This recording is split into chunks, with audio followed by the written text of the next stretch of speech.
open their homes and communities to the victims of a flood-ravaged city, and who will send food to a country of starving people and the country we've never heard of. Yes, I am tired of the politics of the small. Our greatest leaders have been the ones who have looked at our biggest challenges and offered the boldest solutions.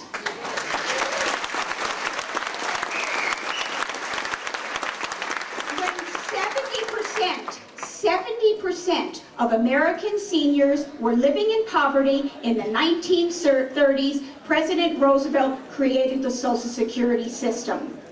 When millions of African Americans were still being actively discriminated against in schools and public institutions in the middle part of the last century, President Johnson pushed forward the Civil Rights Act.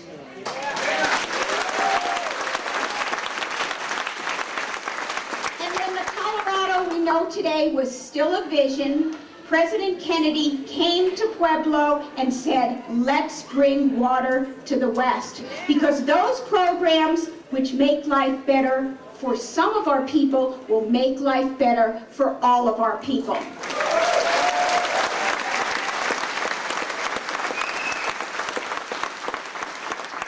I am running against Marilyn Musgrave not because she doesn't promote these concepts, but because she doesn't understand them.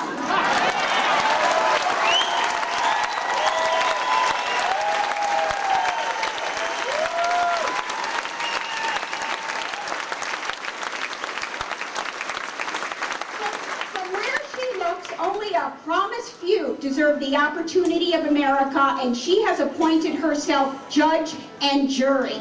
Well, you want to know the difference between us? I'll tell you right here and now. We have big problems that need bold solutions.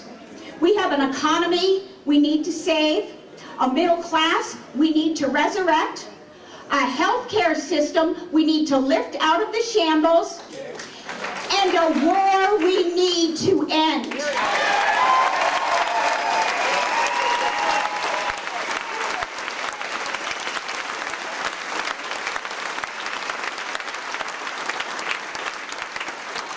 And I don't believe that Marilyn Musgrave is interested in doing any of those things, but I am. More kids need a chance to go to college, and we need to give families the opportunities to deduct at least $10,000 off their taxes for the cost of higher education.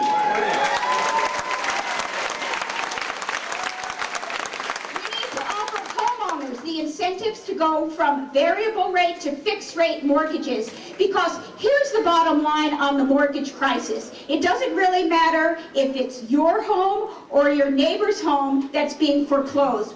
All of our property values are going down, and that's a tide we need to stem.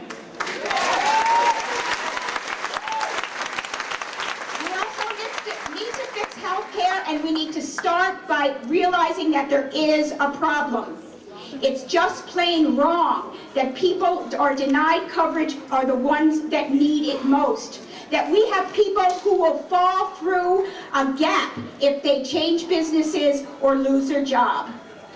And that much of America is just one medical emergency away from bankruptcy. Universal coverage is a must, and this new Congress and this new Democratic president needs to take the bull by the horns in January in 2009 and develop a system that is uniquely American.